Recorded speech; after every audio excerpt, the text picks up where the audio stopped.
परम शांति। आज मैं यमलोक का बात करता हूँ। जो यमलोक है वो पहले था। यमलोक में पूरा जो आत्माओं का हिसाब किताब करने की पूरी व्यवस्था थी। तो चित्रगुप्त भी था। ये वेदों उपनिषदों में तो ज्ञान है, इसलिए वहां नहीं मिलेगा, पुराणों में मिलेगा। पुराण माना हिस्ट्री, तो हिस्ट्री में जो भी था वो उसमें मिलेगा, पुराणों में मिलेगा। यमलोक का वर्णन है उसमें। जब धरती के पश्चिम दिशा में 10,000 किलोमीटर दूर था पहले, फिर धीरे धीरे जैसे जैसे पहले धरती की ग्रेविटी बहुत ज्यादा थी। 10,000 किलोमीटर दूर धरती की ग्रेविटी थी, मगर अब धीरे धीरे धरती की ग्रेविटी 200 किलोमीटर हो गई।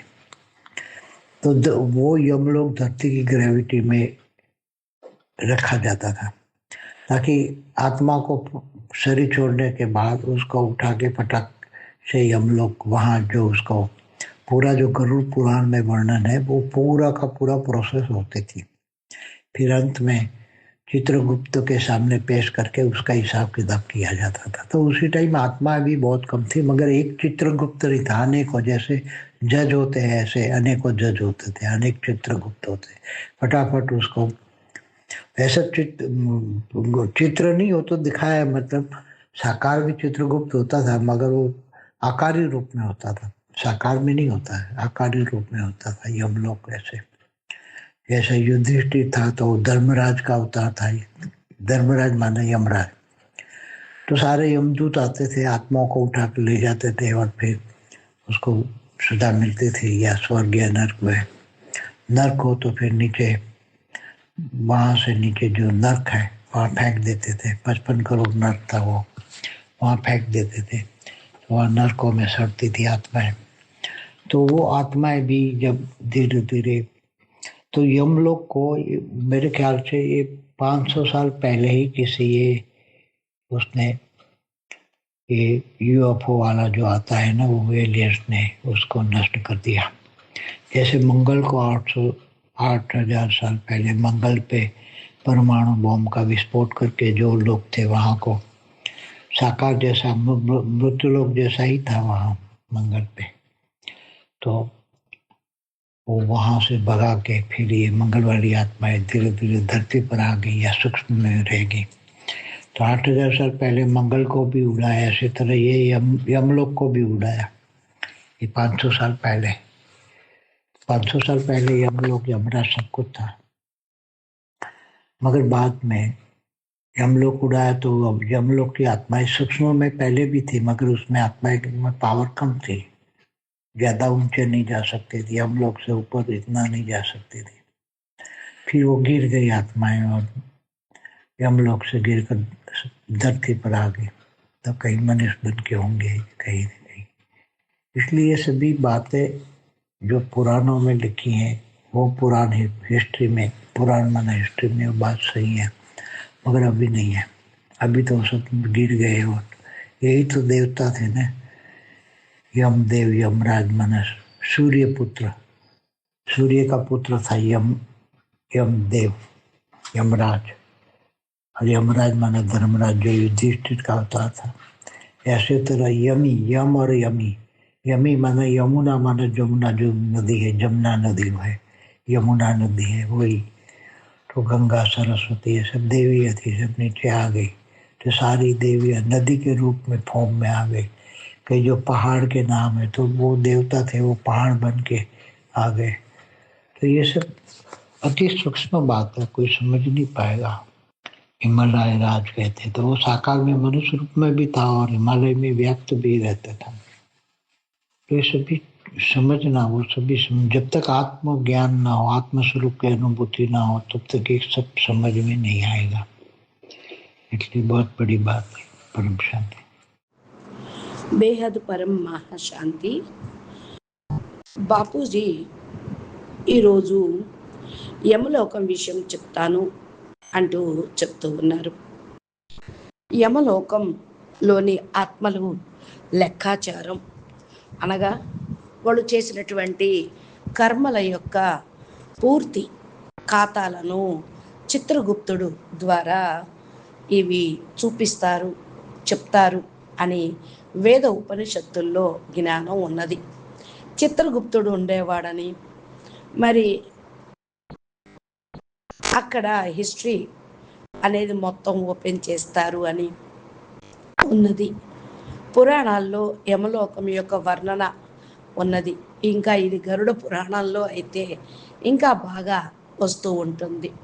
దానిలో ఎప్పుడైతే భూమి యొక్క పశ్చిమ దిశలో 10,000 కిలోమీటర్ల దూరంలో నెమ్మదిగా మనం వెళ్తూ పైకి వెళ్ళే కొద్దికి ఫస్ట్ భూమి యొక్క గ్రావిటేషన్ పవర్ ఎక్కువగా ఉంటుంది. 10,000 కిలోమీటర్లు వరకు భూమి గ్రావిటీ అనగా గురుత్వాకర్షణ శక్తి ఆకర్షిస్తూనే ఉంటుంది. ఇంకా పైకి వెళ్ళే కొద్దీ నెమ్మదిగా అనగా 200 కిలోమీటర్లు భూమి నుండి పైకి వెళ్ళేటప్పటికి యమలోకము, భూమికి గ్రావిటీ అనేది ఉంటుంది. కాబట్టి తర్వాత దాన్ని మరి యమలోకం అనేది ఏదైతే ఉన్నదో పూర్తిగా గరుడ పురాణంలో వర్ణన చేశారు. పూర్తిగా ఈ యొక్క ప్రాసెస్ ఆత్మల్ని అక్కడి నుంచి భూలోకం నుండి తీసుకొని వెళ్ళటం అనేది జరుగుతూ ఉంటుంది కదా. శరీరం వదిలేసిన తర్వాత ఆత్మను వాళ్ళు తీసుకొని వెళ్తూ ఉంటారు. పాపాత్ములైతే యమలోకానికి, పుణ్యాత్మలైతే స్వర్గానికి అని చెప్తూ ఉంటారు గరుడ పురాణంలో. పూర్తిగా దీని గురించి వర్ణన కూడా ఉన్నది, ప్రాసెస్ కూడా ఉంటుంది. అంతిమంలో చిత్రగుప్తుడు ఎదురుగా వీళ్ళందరినీ తీసుకెళ్ళి నిలబెట్టడం జరుగుతూ ఉంటుంది. వాళ్ళు లెక్కాచారాలని తీసి వారు పుణ్యకాత ఎక్కువ ఉంటే స్వర్గానికి అని చెప్తారు. అయితే కానీ ఒక చిత్రగుప్తుడు ఉన్నాడు అని మరి అనేక మందిది ఎలా జడ్జిమెంట్ చేస్తారు? రోజుకి ఎంతోమంది చస్తూ ఉంటారు కదా, ఎంతో ఆత్మలు వస్తూనే ఉంటారు. మరి అనేక మంది జడ్జిలు ఉండాలి అక్కడ, అనేక మంది చిత్రగుప్తులు ఉంటే ఫటాఫట్ కేసులన్నీ కూడా ఉంటూ ఉంటాయి. మరి ఇందుకని ఒక చిత్రగుప్తుడినే పెట్టారు, చూపిస్తూ ఉంటారు. మరి అక్కడ ప్రభుత్వంలో చిత్రగుప్తుడే ఉన్నాడు అంటే ఆకారి రూపంలో ఉంటారు, సాకార రూపంలో ఏముండరు, ఆకారి రూపంలో ఉంటారు. యమలోకము ఇలాగా ఉంటుంది. యుధిష్ఠిరుడు ఉండేవాడని ధర్మరాజు అవతారమని యమ అంటారు. యుధిష్ఠిరుడు అనేవాడు ధర్మరాజు, ద్వాపరయుగంలో ధర్మరాజు అనేవాడు యమధర్మరాజు యొక్క అవతారంగా చెప్తారు. మరి యమదూత వచ్చినప్పుడు ఆత్మను తీసుకొని వెళ్ళేటప్పుడు మరి వాళ్ళకు శిక్షలు ఇస్తూ ఉంటే మరి ఎలా ఉన్నది, ఆయన అవతారం కదా. ఇకపోతే శిక్షలు లభిస్తాయి, స్వర్గమా నరకమా నిర్ణయిస్తారు అని మళ్ళా క్రిందకు వాళ్ళని పంపించటం నరకలోకాలకు అని అంటారు. అక్కడికి పంపిస్తారు. అంటే అసలు భూమి కింద 55 కోట్ల నరకలోకాలు ఉన్నాయి, అక్కడికి పంపిస్తారు అని. అక్కడ నరకంలో మురికి కూపంలో, చీము నెత్తురు నదుల్లో రకరకాలుగా ఆత్మల యాతన అనేది చేస్తూ ఉంటారు. నెమ్మదిగా యమలోకం యొక్క ఆలోచన మరి 500 సంవత్సరాల పూర్వం ఉండేది. ఇప్పుడు యుఎఫ్ఓ అనేవి ఏవైతే వచ్చినాయో అది ఏలియన్స్ దాన్ని పూర్తిగా నష్టం చేశాయి. ఏ విధంగా మంగళ గ్రహంను 8,000 సంవత్సరాల పూర్వమే మంగళ గ్రహం పైన పరమాణువులు బాంబులు విస్ఫోటం చేసి అక్కడ ఉన్నటువంటి ప్రజల్ని చెదురు చేశారు. అక్కడి నుంచి పారిపోయి సాకార రూపంలో ఈ మృత్యులోకంలోకి వచ్చారు. అక్కడ మంగళ గ్రహంలో ఇప్పుడు ఎవరు ఆత్మలు లేరు, వాళ్ళందరూ నెమ్మదిగా భూమి మీదకు వచ్చేసారు. కొంతమంది సూక్ష్మంగా ఉన్నారు. 8,000 సంవత్సరాల పూర్వం మంగళ గ్రహం అనేది అసలు తీసేసినట్టే అయింది కదా. అదేవిధంగా యమలోకం కూడా ఎత్తేసారు. 500 సంవత్సరాల పూర్వం 500 సంవత్సరాల నుండి యమధర్మరాజు, యమలోకము ఇవన్నీ లేనట్టే కదా. యమలోకములో యముడి యొక్క సోదరి ఉంది కదా, మరి యమున మరి ఉన్నారు. సూర్యుడి యొక్క పుత్రుడు యముడు అని చెప్తూ ఉంటారు, ఛాయాదేవికి పుట్టిన వారు అని. కానీ తర్వాత యమలోకము ఎగిరిపోయింది. ఇప్పుడు యమలోకంలోని ఆత్మలు సూక్ష్మలోకంలో ఫస్ట్ ఉండేవాళ్ళు. ఆ ఆత్మల యొక్క పవర్ తగ్గిపోయింది. నెమ్మదిగా పైకి ఎగరలేకపోయేవాళ్ళు. యమలోకం పైన ఇంత పవర్ అనేది లేనే లేదు. మరలా ఆ ఆత్మలు పడిపోవటం జరిగింది. యమలోకం నుండి పడిపోయి భూమి మీదకి వచ్చేశారు. వాళ్ళు మనుషులైపోయారు. ఎందుకని ఈ విషయాలన్నీ పురాణాల్లో ఎప్పుడో వేల సంవత్సరాల క్రితం రాసిన పురాణాల యొక్క జియోగ్రఫీ హిస్టరీలోని విషయాలు ఇలా ఉంటూ ఉంటాయి. ఇప్పుడైతే లేదు, ఇప్పుడైతే పూర్తిగా పడిపోయిందనే చెప్పాలి. దేవతలందరూ కూడా యమదేవుడు, యమరాజు, వీళ్ళందరూ కూడా సాధారణ మనుషులైపోయారా? ఆలోచించండి. సూర్యుడు యొక్క పుత్రుడు, సూర్యపుత్రుడు యమదేవుడు, యమరాజు, ధర్మరాజు, యుధిష్ఠిరుడు ఈ విధ రూపంలో అవతరించారు అని అంటాడు. మరి సూర్యుడు పుత్రుడే కర్ణుడు కూడా. మరి యుధిష్ఠిరుడు యముడు యొక్క అంశ అంటూ ఉంటారు. యమునా నది కూడా ఉన్నది. అయితే యమునా నది అక్కడ గంగా, సరస్వతి చాలా అన్ని నదులు కూడా క్రిందకు దిగి వచ్చేసినాయి కదా. దేవీలు కూడా నదీ రూపంలో ఆ ఫారం అంటే ఆ రూపంలోకి వచ్చేసారు. పర్వతం పేరు ఏదైతే ఉందో అది కూడా దేవతల యొక్క పేర్లే. ఆ పర్వతాలకు కూడా దేవతల పేర్లు ఉన్నాయి, వాళ్ళు కూడా దేవతలే. వాళ్ళందరూ కూడా పర్వతాల్లో నుండి వచ్చిన వాళ్ళు. ఇవన్నీ సూక్ష్మమైన విషయాలు కొందరు అర్థం చేసుకుంటారు.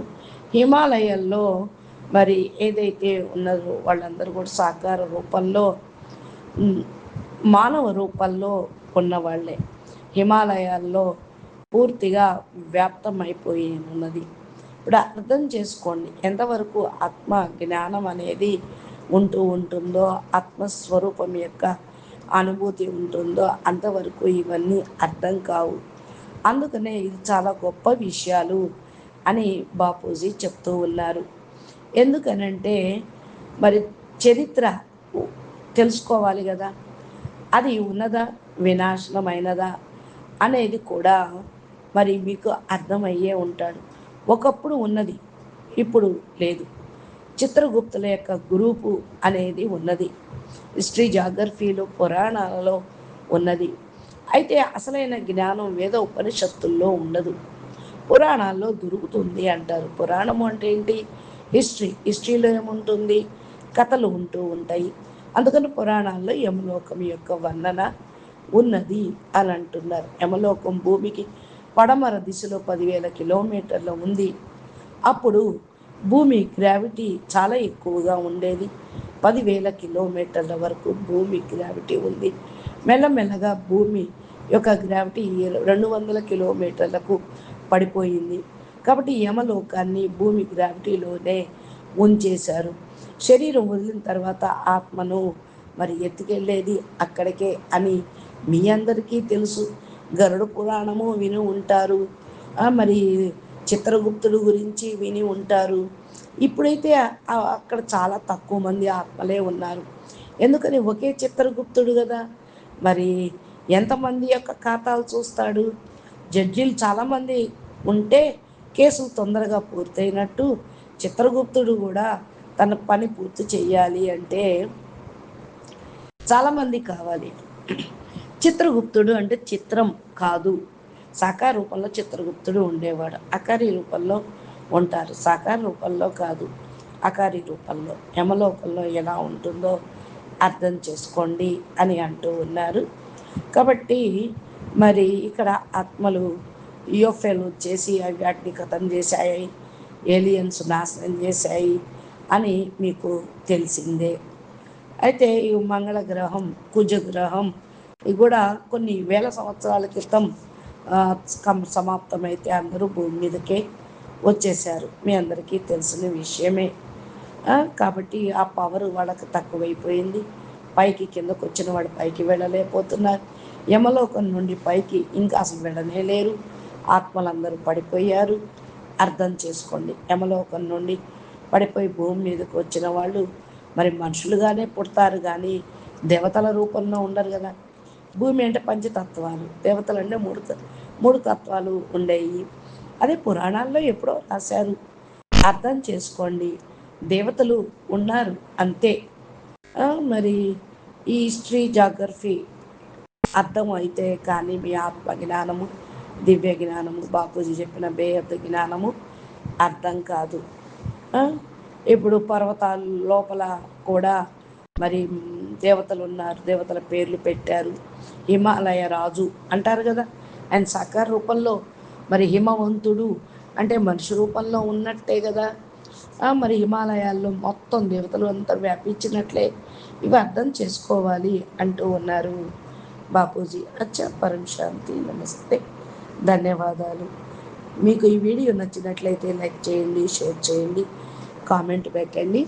బాపూజీ దశరథ్ పటేల్ తెలుగు ఛానల్ని సబ్స్క్రైబ్ చేస్తే బాపూజీ చెప్పినటువంటి దివ్య జ్ఞానము మీకు నోటిఫికేషన్ రూపంలో వస్తూ ఉంటుంది. ఇలాగా హిందీ తెలుగు వీడియోలు మీరు వినండి. అచ్చా, పరం శాంతి, నమస్తే, ధన్యవాదాలు.